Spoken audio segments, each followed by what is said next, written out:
अस्सलाम वालेकुम व्यूअर्स। आज मैं आप लोगों को बताने जा रही हूँ कि सिंपल पास्ट टेंस क्या होता है और इसके बनाने का तरीका और इसको पहचानने का तरीका। देखिए, फ़र्स्ट ऑफ़ ऑल मैं आप लोगों को ये बता दूँ कि सिंपल पास्ट टेंस हो या सिंपल प्रेजेंट टेंस, इन दोनों में ना ज़्यादा फ़र्क नहीं होता है। दोनों के बनाने का तरीका, रूल सब सेम होता है। बस फ़र्क सिर्फ इतना है कि यहाँ पे वॉज और वर का यूज़ होता है और वहाँ पे इज़ एम आर का यूज़ हो रहा था। चलिए वीडियो का आगाज़ करते हैं। देखिए, जब किसी जुमले के आखिर में था, थी, थे, थी रहता है उसे सिंपल पास्ट टेंस कहते हैं। जैसे देखिए, मिसाल के तौर पर वो जहीन था। मैंने क्या कहा, जब किसी जुमले के आखिर में था, थी, थे रहता है। ठीक है, तो देखिए पूरा सेंटेंस, वो जहीन था, तो जुमले के आखिर में था आया। इससे हम पहचानेंगे कि ये जुमला जो है सिंपल प्रेजेंट का जुमला है। और इसके दूसरा तरीका पहचानने का ये है कि इस तरह के जो सेंटेंस होते हैं ना, इसमें सब्जेक्ट होता है, वॉज या वर का यूज़ होता है और दूसरा ऑब्जेक्ट होता है। ठीक है, देखिए रूल देखते हैं इसका हम लोग। इसका रूल कहता है कि इसका जब अफर्मेटिव बनाएंगे हम सिंपल पास्ट टेंस का, तो अफर्मेटिव में हम सबसे पहले सब्जेक्ट का यूज़ करेंगे, फिर वॉज या वर जुमले के हिसाब से फिट करेंगे, फिर ऑब्जेक्ट का यूज़ करेंगे। और इसका नेगेटिव जब बनाएंगे तो हम सब्जेक्ट का यूज़ करेंगे, उसके बाद वॉज या वर में से कोई एक जुमले के मुताबिक वहाँ पे लगाएंगे, फिर नॉट का यूज़ करेंगे, फिर ऑब्जेक्ट का यूज़ करेंगे। और जब इसकी इंट्रोगेटिव की बारी आती है तो हम इसके इंट्रोगेटिव में सबसे पहले वॉज या वर का यूज़ करेंगे, उसके बाद सब्जेक्ट लिखेंगे, फिर ऑब्जेक्ट लिखेंगे। ठीक है, देखिए ये सेंटेंस हमसे कह रहा है ना कि वो जहीन था। तो पहला है कि ये जुमले के आखिर में था है, इसे हम पहचानेंगे कि ये सिंपल पास्ट टेंस है। देखिए, सिंपल प्रेजेंट टेंस हो या सिंपल पास्ट, इन सब में ना वर्ब का यूज़ नहीं होता है। इस सब में सिंपली सिर्फ सब्जेक्ट होता है, वॉज या वर का यूज़ होता है और ऑब्जेक्ट रहता है। ठीक है, देखिए वो जहीन था, तो रूल क्या कहता है, ये हमारा कौन सा सेंटेंस है, ये हमारा है सिंपल पास्ट का अफर्मेटिव सेंटेंस। ठीक है, क्योंकि ये जुमला कबूल कर रहा है कि हाँ वो जहीन था, नेगेटिव नहीं है और ना ही ये इंट्रोगेटिव है। अगर नेगेटिव होता तो इसमें दिया रहता वो जहीन नहीं था, अगर इनको इंट्रोगेटिव होता तो इसमें दिया रहता कि क्या वो जहीन था। इस तरह से तो कहा नहीं गया है, यहाँ सिंपली ये कबूल कर रहा है कि हाँ वो जहीन था, अफर्म कर रहा है इस बात को कि हाँ वो जहीन था। देखिए इसके बनाने का तरीका, रूल कहता है अफर्मेटिव का कि सबसे पहले हम सब्जेक्ट लिखेंगे। तो इस जुमले में सब्जेक्ट क्या है हमारा, पूरे जुमले में सब्जेक्ट हमारा वो है, वो। तो वो की इंग्लिश क्या होती है, ही। अब उसके बाद रूल कहता है वॉज या वर में से कोई एक लगाएंगे, तो क्या लगेगा यहाँ लगेगा वॉज। क्यों, क्योंकि ये बोल रहा है कि वो जहीन था एक इंसान था। अगर थे रहता तो हम वहाँ पे वर लगाते, तो यहाँ हम वॉज लगाएंगे, ही वॉज। अब रूल कहता है सब्जेक्ट और वॉज या वर में से कोई एक फिट करने के बाद हम ऑब्जेक्ट का यूज़ करेंगे। तो ऑब्जेक्ट क्या है हमारा, ऑब्जेक्ट हमारा है जहीन। ऑब्जेक्ट, तो जहीन की इंग्लिश होती है ब्रेनियर, BRAINIER, ब्रेनियर मतलब जहीन। अब देखिए दूसरा मिसाल, जवाहरलाल नेहरू हिंदुस्तान के पहले वज़ीर आज़म थे। ये भी हमारा अफर्मेटिव है। तो इसका रूल क्या कहता है, सब्जेक्ट, इस जुमले में सब्जेक्ट क्या है हमारा सब्जेक्ट है जवाहरलाल नेहरू, हमारा सब्जेक्ट है ये जवाहरलाल नेहरू। तो जवाहरलाल नेहरू लिखेंगे, जवाहरलाल नेहरू। उसके बाद वॉज या वर में से कोई एक, तो यहाँ पे वॉज का यूज़ होगा। क्यों, क्योंकि एक शख्स की बात हुई कि हाँ जवाहरलाल नेहरू जी जो थे वो हिंदुस्तान के पहले वज़ीर आज़म थे। यहाँ पे वॉज लिखेंगे जुमले के जुमले के मुताबिक। अब उसके बाद रूल कहता है कि वॉज या वर के बाद ऑब्जेक्ट का यूज़ करेंगे। यहाँ ऑब्जेक्ट क्या है हमारा ऑब्जेक्ट है हिंदुस्तान के पहले वज़ीर आज़म जो है हमारा ऑब्जेक्ट है। तो इसकी इंग्लिश क्या होती है, इसकी इंग्लिश होती है the first prime minister of India. Jawaharlal Nehru Hindustan के पहले वज़ीर आज़म थे। Jawaharlal Nehru was the first prime minister of India. अब देखिए राजीव गांधी सोनिया गांधी के शौहर थे। ये भी अफर्मेटिव है क्योंकि ये भी कबूल कर रहा है कि हाँ राजीव गांधी जो थे वो सोनिया गांधी के शौहर थे। यहाँ सब्जेक्ट हमारा क्या है, यहाँ हमारा सब्जेक्ट है राजीव गांधी जो है हमारा सब्जेक्ट है। तो यहाँ हम अपना सब्जेक्ट लिखेंगे जो राजीव गांधी जी हैं। राजीव गांधी रूल के मुताबिक वॉज या वर में से कोई एक फिट करेंगे तो यहाँ पर वॉज लगेगा। क्यों? क्योंकि राजीव गांधी जी की बात हो रही है जो एक शख्स थे, किसी एक शख्स का ही नाम है। तो राजीव गांधी वॉज, अब रूल कहता है ऑब्जेक्ट लिखो। तो ऑब्जेक्ट हमारा क्या है, सोनिया गांधी के शौहर जो है, ये हमारा पूरा सेंटेंस जो है ऑब्जेक्ट है। तो इसकी इंग्लिश होगी the husband of Sonia Gandhi. Rajiv Gandhi Sonia Gandhi के शौहर थे। Rajiv Gandhi was the husband of Sonia Gandhi. ठीक है गाइस। अब देखिए, अकबर हिंदुस्तान का बादशाह था। तो इस जुमले में हमारा सब्जेक्ट क्या है, सब्जेक्ट हमारा है अकबर। तो हमने यहाँ अकबर लिखा। अब रूल के मुताबिक वॉज या वर में से कोई एक फिट करेंगे तो यहाँ पे क्या लगेगा, यहाँ पे लगेगा वॉज। क्यों लगेगा?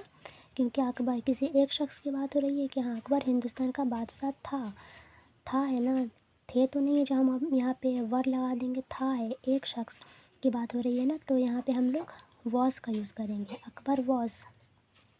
अब रूल कहता है कि सब्जेक्ट वॉज या वर लगाने के बाद ऑब्जेक्ट लगाएंगे। तो ऑब्जेक्ट हमारा क्या, हमारा ऑब्जेक्ट है यहाँ पे हिंदुस्तान का बादशाह, हमारा पूरा ऑब्जेक्ट है हिंदुस्तान का बादशाह। इसकी इंग्लिश देखिए क्या होती है, the emperor of India. Akbar Hindustan का बादशाह था, Akbar was the emperor of India. देखिए दूसरा मिसाल देखते हैं जो कि निगेटिव का है। तो ये क्या कह रहा है, ये कह रहा है ये फल ताज़े नहीं थे। तो नेगेटिव का रूल क्या कहता है, नेगेटिव का रूल कहता है सबसे पहले सब्जेक्ट का यूज़ करना चाहिए। तो सब्जेक्ट हमारा क्या है, हमारा सब्जेक्ट है ये फल। तो हमने लिखा ये फल की इंग्लिश लिखी दीज फ्रूट्स। अब नेगेटिव का रूल कहता है सब्जेक्ट के बाद वॉज या वर यूज़ करने के लिए। तो यहाँ पे क्या लगेगा, यहाँ पे वॉज नहीं वर का इस्तेमाल होगा। क्यों? क्योंकि यहाँ पर बोल रहा है ये फल ताज़े नहीं थे बोल रहा है, मतलब जमा।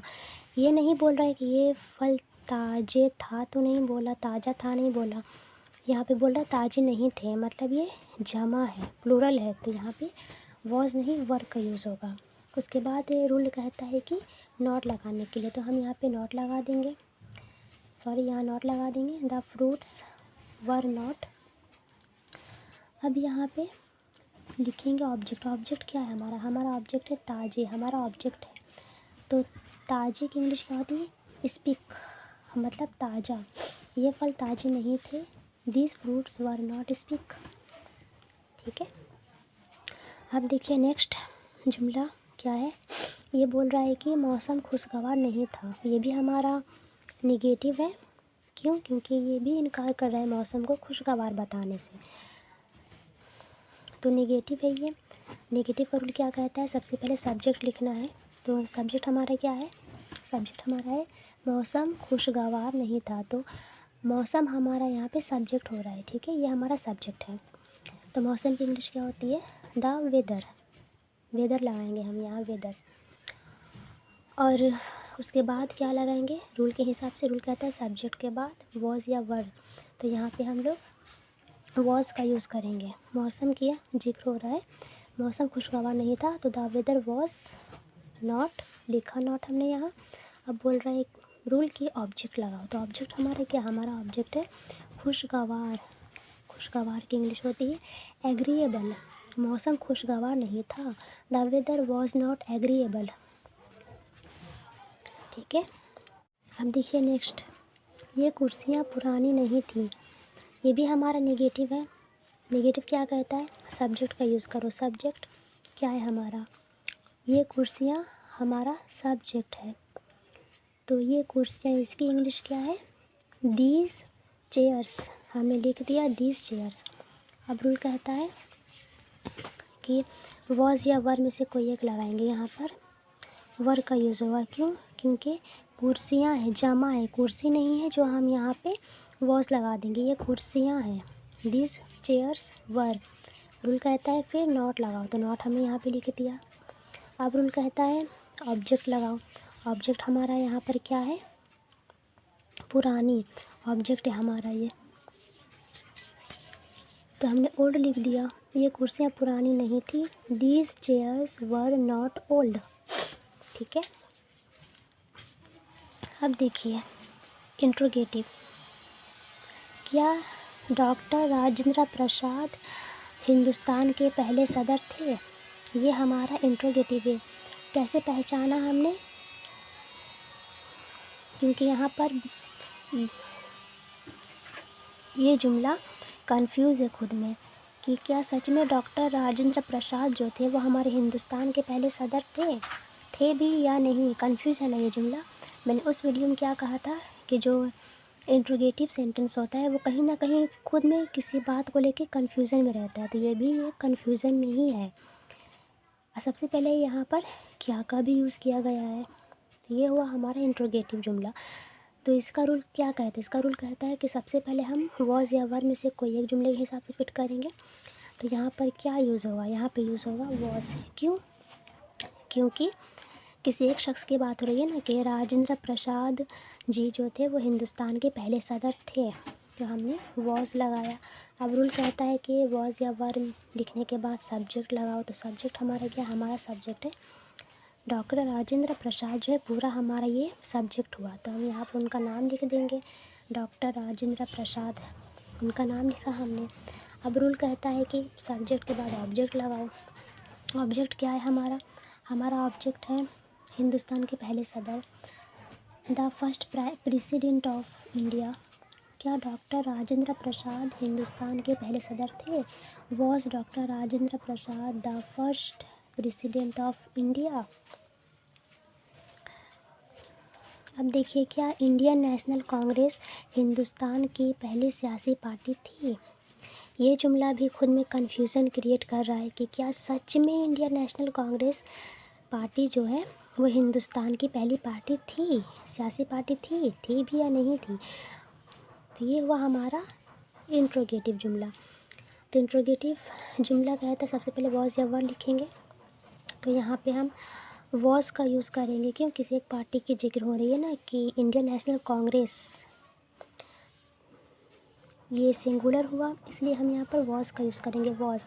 अब रूल के मुताबिक वॉज या वर के बाद सब्जेक्ट लिखेंगे, तो सब्जेक्ट हमारा क्या है, हमारा सब्जेक्ट है इंडियन नेशनल कांग्रेस, हमें लिखा था इंडियन नेशनल कांग्रेस।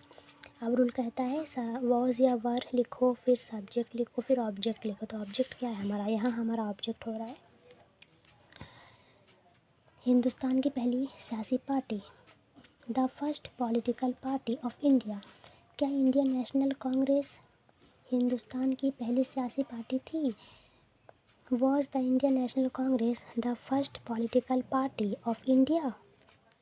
देखिए, अब हम लास्ट एग्जाम्पल देखते हैं। लास्ट एग्जाम्पल में क्या दिया हुआ है, यहाँ दिया गया है कि क्या गांधी जी का पूरा नाम मोहनदास करमचंद गांधी था। तो ये जुमला जो है ना, ये भी हमारा इंट्रोगेटिव है, क्योंकि ये जुमला भी कंफ्यूज है कि क्या सच में गांधी जी का पूरा नाम मोहनदास करमचंद गांधी था या नहीं था। तो हम जानते हैं कि ये हमारा इंट्रोगेटिव है, क्योंकि इस टाइप का जो जुमला होता है इंट्रोगेटिव वो खुद में कंफ्यूज होता है, तो कहीं ना कहीं ये जुमला भी खुद में कंफ्यूज है। तो चलिए इसका ट्रांसलेट हम करते हैं। तो इंट्रोगेटिव का रूल क्या कहता है, हमसे कहता है कि सबसे पहले वॉज या वर का यूज़ करेंगे। तो यहाँ पे हम वॉज या वर में से वॉज लगाएंगे। क्यों, क्योंकि यहाँ बोल रहा है कि गांधी जी का पूरा नाम, तो एक शख्स की बात हो रही है जो गांधी जी थे, तो हमने सबसे पहले जुमले के हिसाब से वॉज लगाया। अब रूल कहता है वॉज या वर लिख दिया आपने, तो अब उसके बाद सब्जेक्ट लगाओ। तो सब्जेक्ट क्या है हमारा सब्जेक्ट है गांधी जी का पूरा नाम, ये हमारा सब्जेक्ट है। तो हमने यहाँ लिखा गांधी जी फुल नेम। अब रूल कह रहा है सब्जेक्ट के बाद ऑब्जेक्ट लिखो। ऑब्जेक्ट क्या है हमारा ऑब्जेक्ट है मोहनदास करमचंद गांधी, ये हमारा हुआ ऑब्जेक्ट। तो हमने ऑब्जेक्ट लिखा मोहनदास करमचंद गांधी। ठीक है, क्या गांधी जी का पूरा नाम मोहनदास करमचंद गांधी था? Was Gandhi ji's full name Mohandas Karamchand Gandhi. I hope कि आप लोगों को मेरी ये वीडियो पसंद आई होगी।